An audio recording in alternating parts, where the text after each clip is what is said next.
The Conservative government unveiled the Canadarm exhibit at the Canadian Aviation and Space Museum in Ottawa today. All the people you'd expect were there, officials from the Canadian Space Agency, the museum and the federal government. But one prominent Canadian was not.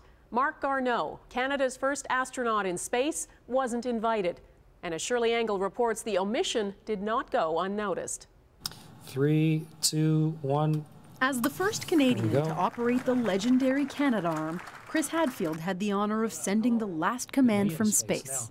More than 30 years ago, when Canada contributed this magnificent state-of-the-art technology to NASA, it opened the door for Canadian astronauts to exist. But Canada's first astronaut in space says he was shut out of this historic event. I think it's disgusting.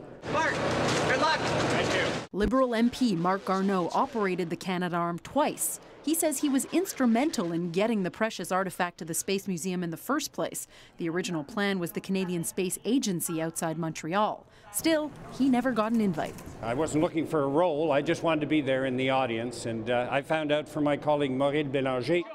Garneau's Liberal colleague, who never got to orbit, landed there after an invite from the museum. I believe he should have been there. I mean, come on. How many MPs have actually used Canadarm in space?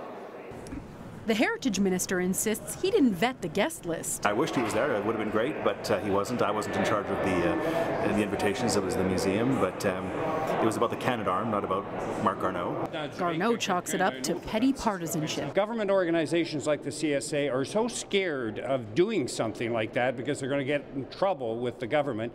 The museum didn't return our calls this afternoon, as this he said steals the spotlight from a symbol of national pride. Shirley Engel, Global News, Ottawa.